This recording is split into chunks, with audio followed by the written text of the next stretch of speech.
Play on radio. We're already going there. I know. Listen, he's the worst alley-ooper ever. Like, he always does this. He makes everything so awkward.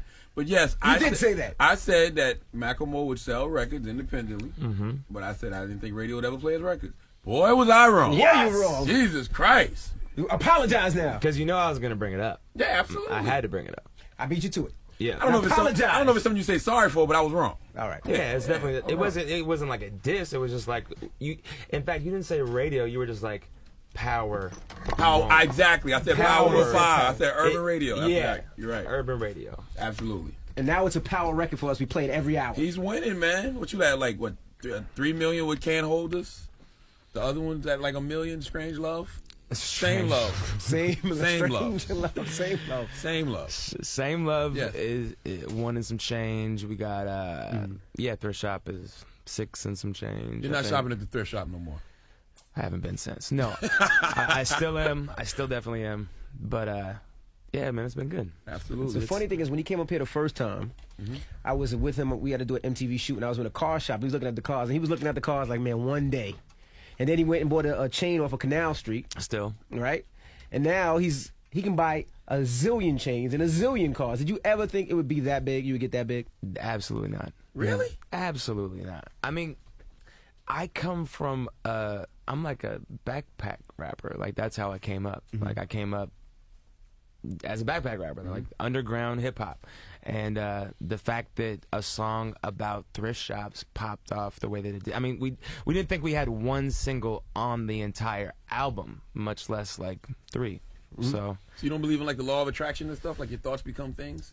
I guess I do. Yeah. I should think more positive thoughts if that's the case. But I do believe that. I think that you know, it was a matter of working hard, connecting at the right time. I feel like people wanted to hear different rap music. Like, the same record is made over and over and over again, and I think that people wanted something different. What was the concept when you were making those songs? Because those are huge radio songs. Yes. For me, outside of Can't Hold Us, like, every single song on the album pretty much is a concept. Like, that's the thing that I'm good at, is writing conceptual records. In terms of like writing, like, let me just rap about whatever, I suck at that. That's my strong point. So, you know, again, it's never going into the studio like, let's craft a #1 hit record. I've never done that before, so I didn't know what that even sounded like. Right. I don't know how to do that. I still don't. Well, that was a good look for you to put Pharrell from Catfish on Can't Hold Us too, singing the hook. It's not the guy from Catfish, man. That is absolutely Pharrell from Catfish. It's not the guy from Catfish. Now, what about the Same Love record? Same Love was, you know, it was a record that... It's risky. It's a risky record. Yeah, I mean, when I wrote it, first I wrote it from the perspective of a gay, bullied kid. And people automatically thought you were gay with that record. People still do. Oh, you gay? No, I'm not. I have a fiance.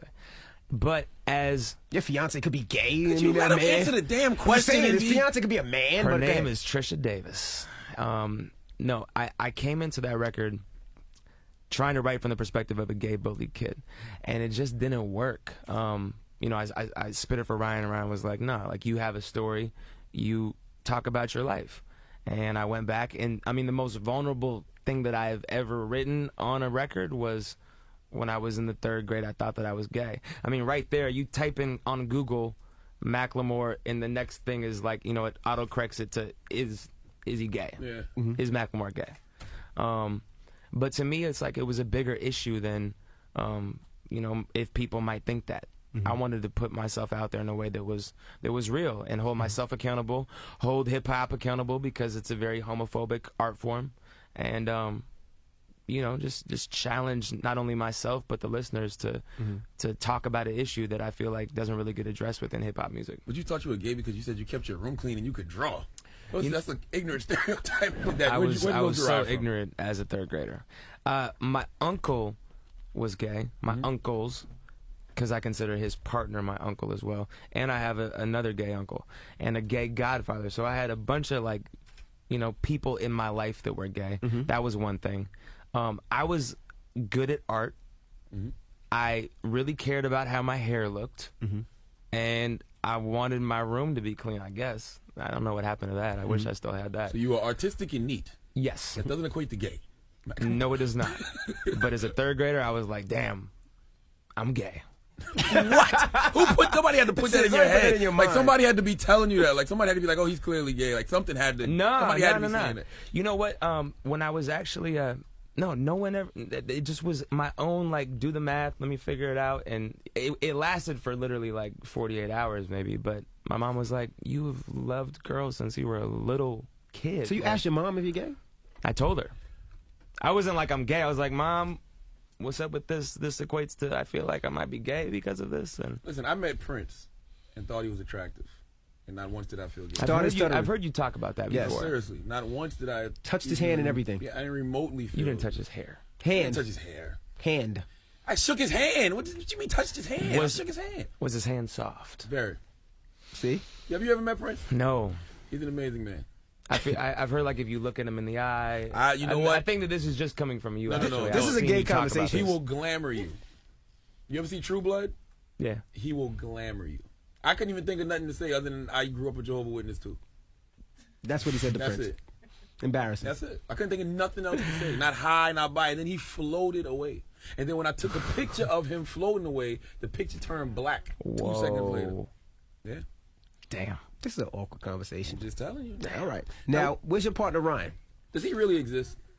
Ryan, yes, he does. He's actually helping his girl move today. Oh. Yeah. So he clearly hasn't got man. He's not getting no money on the road with you. If he's helping his girl move, I'd have hired some moves. I'm serious. I love you and all, but we rich now. I'm not having you move. Yeah, me and my girl are about to move, and the movers are definitely, for the first time in my life, that is the worst. That is one of my least favorite things to do in the world is move. All your stuff. And now, like, you guys know, you guys are sneakerheads. Like, moving all of your shoes in itself, someone else has to do it now. It's the worst, yeah. What role does Ryan exactly play in the group? A lot of people want to know that. Man, Ryan, he is... And it's Ryan Lewis, not Ryan Leslie. No. He is, he's half of everything. He's a producer, makes beats. He directs videos. He does graphic arts. Anything creative, it's just me and him. So... he's kind of like a Renaissance man. That's what I like to refer to him as. Like, you know, I met him when he was like 16 or 17. He had a camera. He started taking pictures. He was making beats. Like, he just has always been that dude that sacrifices everything for the art, even at an early age. And he got good at it.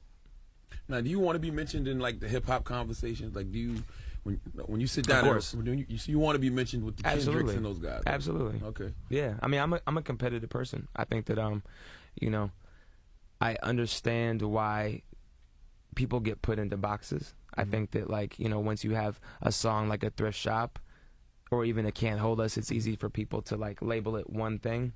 But if you listen to the body of the album, if you listen to the work, if, you know, you do some YouTube searches, I think it's easy to see, you know, first and foremost, I'm an MC. And that's where this all started from. So, absolutely. I mean, I'm competitive. I'm a rapper. I'm good at it, and it's my job. So where's your Kendrick Lamar response?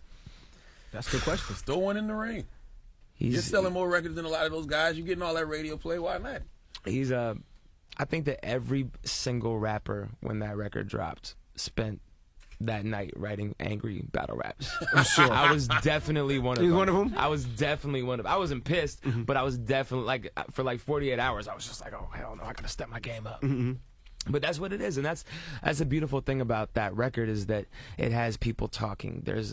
And everyone knows it. Like, everyone's competitive. Right. You know, if you get on a song with somebody else, there's not one rapper in the game that's not like, I want to have the best verse. Right. I'm trying to, like, out-rap the dude that's next to me, and that's natural. And Kendrick is a competitive dude. Right. Like, he's always said it, and he's works his ass off. So I think that, you know, he's at that place in the game where he can say something like that and back it up. And that's the beautiful thing is that, you know, it challenges everyone else to raise their bars and work as hard as he does. Now, also, you got into some words with Method Man.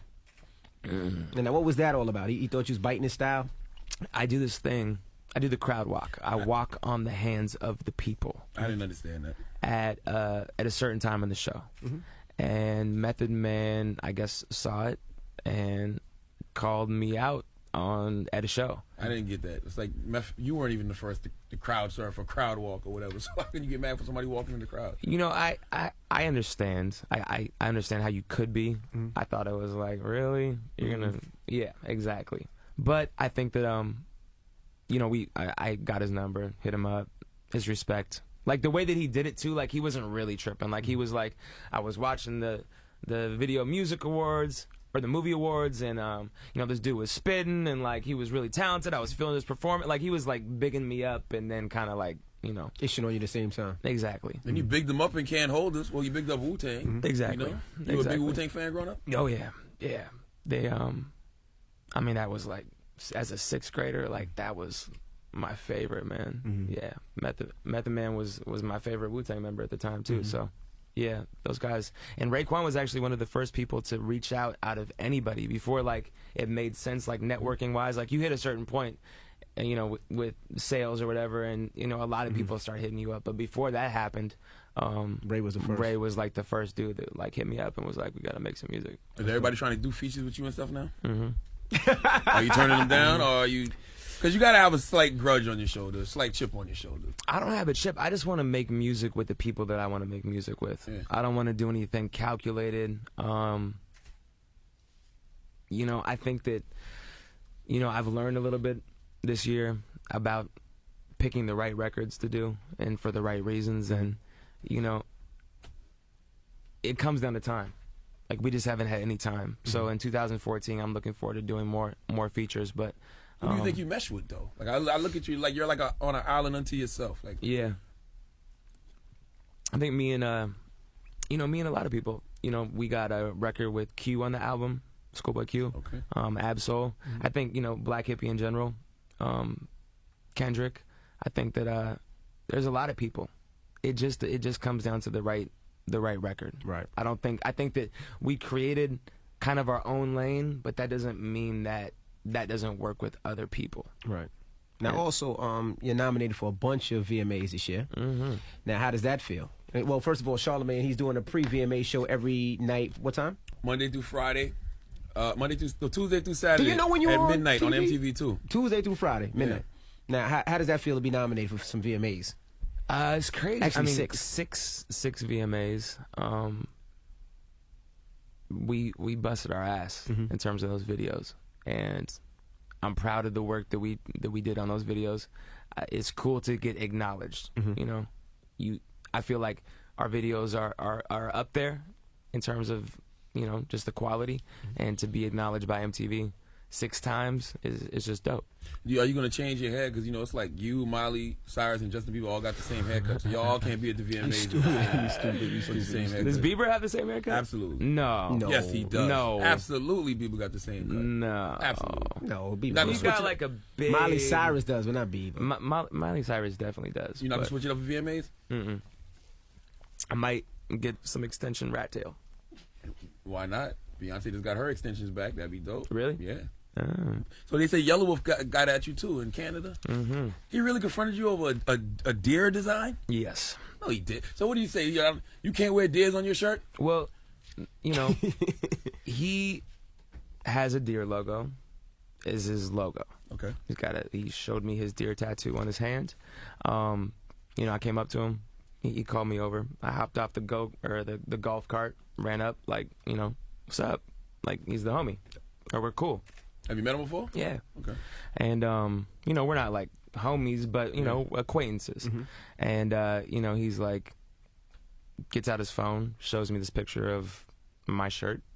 I'm like, yeah. He's like, you know, what is this? Like, this is my thing. What, you said a deer? And I was like, that shirt is like 4 or 5 years old. I had no idea who Yellow Wolf was when we made that T-shirt. And, you know, we talked about it, and, you know, it went through various stages in the conversation, but that sounds kind of aggressive there. There's no way I'm explaining myself over wearing a damn deer on my shirt, okay? John Deere should be mad at the both of y'all then. Exactly. No, but, you know, it ended on some, like, you know, I was like, are we good? And he's like, yeah, word. You know, I mean, it was a little bit hostile, but we ended it on a cool tip, and I was surprised to see the next day on Instagram him Instagramming the shirt and talking about it. But, you know, I was a big fan of trunk music. I thought trunk music was dope, and I don't have personally any problem with Yellow Wolf at all. But it was interesting to have that conversation over a I can't see you turning up, though. Listen, I can't see you. I thought black rapper beef was dope. Y'all beefing over deers? Yeah. I am not beefing over a deer. I absolutely am not. But, yeah, you know, I think that as a white rapper, I feel like sometimes people feel like there's only so much room as a white rapper. I thought you were soft. Are there still white rappers, scared. though? What's that? Are there still white rappers? Do people still label it as white rappers? Yes. Like, when I look at you, I don't say Macklemore the white rapper. I just say Macklemore. Well, I'm Puerto Rican. Mac Miller. You're Puerto Rican? No. Oh. I didn't know, but you never know with Puerto Ricans. Puerto Ricans come in all type of shades and colors. Shut up. No, but yeah, I think that, you know, people feel like there's only so much money out there to get or whatever, and it's just not true. But, you know, fear is prevalent within art, and artists are sensitive, and, you know. Do you feel like you're an easy target? I mean, I see, you know, guys like from our future try to get at you sometime. I'll be like, who is this Macklemore guy? No, I don't think that I'm an easy target at all. I think that I don't think what you're talking about, he wasn't really trying to get at me. He was talking about, I thought it was hilarious what he tweeted. What's his was Tyler? It was Tyler or Earl? It wasn't Tyler. It was Earl. Earl. I thought that was funny. But nah, I think that in general, like, people try to go for the person that's in the lead. Like, that's how hip hop's always been. And I'm not gonna say I'm in the lead, but we're up there. Yeah, they're selling some records. You know, we're selling some records. There's a bar that we've set, and yeah, I don't think that. I think Method Man did it respectfully. I think that, you know, Earl was clowning. I think the Yellow Wolf, it was a deer T-shirt. I don't think fools are like, no one's saying anything on records. No one's really going at me. So nah. So now, with the money that you're making, what have you bought extravagant? Anything? Because when I met you a couple of months ago, you were just like, man, if I make a dollar, I'm happy. But now it's just a little different now. Yeah, I bought a Rollie. I see the Rollie. I bought a green Rollie. face. I see that. The green face Rollie. Used. Used not from the thrift shop though. Not from the thrift shop, but I bought it used. Okay. What else have I really haven't gone out there. Like, I buy Jordans and I buy shoes and I buy some clothes. No cars or nothing. No cars. Okay. No cars. Yeah. I'm not pulling the Bentley yet. Not yet. So what purpose do you want your music to serve, Macklemore, at the end of the day? Especially a song like, you know, Same Love. For me, I'm trying to just represent myself, make good art, speak for, you know, issues, have fun, style, like, have cadences, rap my ass off. Like, I just want to be a holistic artist, somebody that you know, can be respected for many different things, not just for known for one thing. Right.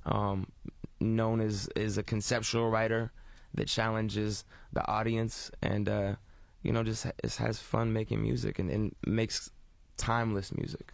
I think that that's what's something that I want to be remembered as. I mean, everyone does. Gotcha. But to be able to, like, look back, you know, in 15 years and be like, the records that I made stand the test of time. Gotcha. And had an impact.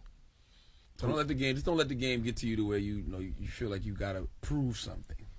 You know? Yeah. And start being like a street rapper or something. Nah, like, I'm making these aggressive battle records, telling you don't test your deer shirt. Yeah. Stupid, yo. Exactly. I think that, you know, I don't want to play that game. Like, I love the fact that Kendrick challenged hip hop in general, and I think that that's a good thing. But in terms of, like, his competition is not coming from fear. Gotcha. It's coming from him legitimately putting in the work and feeling like he's the best right now. That's a different place.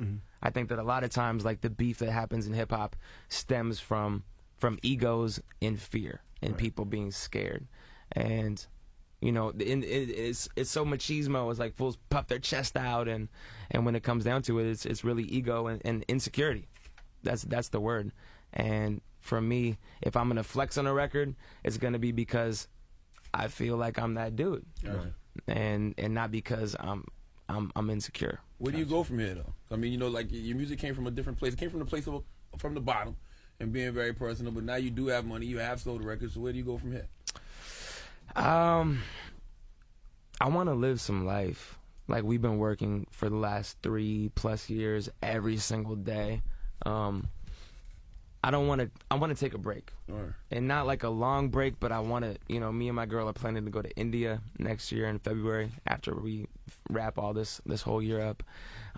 Get back in the studio, make some more music, work with people that I respect. I mean, that's the great thing about where we're at right now is that there is that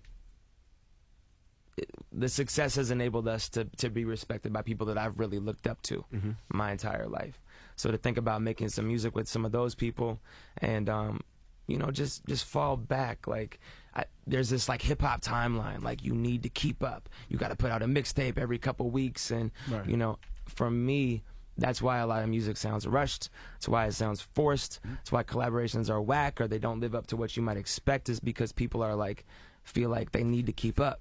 And I understand that. Like, there's, like, you know, lists every year that come out and who's the hottest and all that's cool. But at the end of the day, I'd rather, you know, put out a record every couple years and not keep up with that timeline as long as the music is timeless. Now, you did have a drug addiction too, right? Yes. So is it easy to stay clean now that you're a star? Because I know you're around it all the time.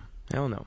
Not at all. But it's not because, like when I go out to the club, that's not what's challenging for me. It's when I get home off the road and I'm alone and I'm, you know, thinking on my couch and I'm thinking and I want to stop thinking. You got mad money, you can go buy a whole kilo if you want. Yes, probably could. Yeah, I don't know how much a kilo costs, but yeah, probably could. But 17.5. So says Jeezy. So says Jeezy, you stupid. To me, that's when I'm susceptible to relapsing and messing up. But no celebrities gave you, like Ellen didn't give you a Molly or nothing like that. No, she gave me some weed. Weed, okay. No, definitely not. But I mean, it's hard. It's I mean, a constant battle. You know when it was hard. You know when it was the hardest for me. When? Is when it was thrift shop was it, and I was the thrift shop guy. That's when I was like, the pressure is weighing on me. Like, I'm in this box. I have music that is way deeper than thrift shop. That's just a sliver of who I am as an artist, and this is what the world is gonna know me for. And that's when I got in a place of fear. So that's what I wanted to escape. And we had the biggest song in the world for a minute. And when you have that, you have people like media scrutinizing you, you know, people writing articles, and that stuff starts to mess with your head if you let it. And there was a period of time where I wasn't as stable as I would have liked to have been. Right. You speak about fear a lot. Like where did that?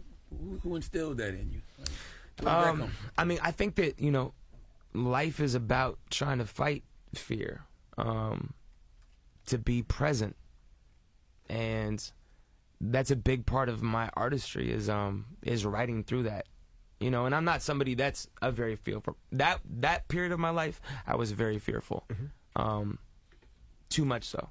But I'm not a fearful dude. I think that what it comes down to is being honest with yourself. And we all have these things that, you know, that plague us that I think most people just don't even acknowledge, like things that lead to stress and you know, messed up relationships or whatever. But for me, I write through that. Like, that's my therapy. The pen has always been a way for me to express myself and get that off of my chest and be like, whatever happens in life, I got God, and I can accept it. Acceptance is the biggest word for me. So that's where it kind of plays into the music. And what about your second album? Are you fearful of your sophomore album? No, I'm not. Am I like, is there a little bit of like, damn, like we have to come with it? Absolutely. But I think it's a healthy amount. I think that I don't want to go into the second album like, we need to have another radio record. That's not how we made this record. I want to go into the second album like, trying to have fun, and if it pops off the way that it popped off on The Heist, great. But again, at the end of the day, just make good music. But there is the sophomore slump, and who knows? Okay. Just got to keep being honest, man. You keep being honest, you'll win. Exactly. Absolutely. Exactly. Well, Macklemore, we appreciate you joining us today. Appreciate you guys. The Heist is in stores now. You can pick that up, and we look forward to the next album. I'm sorry Angelique couldn't be here, man. Oh, it's all good. I got a slight crush, but... See? Well, she's actually in the bathroom right now. It's that time of the month, and she's been having cramps all morning. She's just posted. Yeah.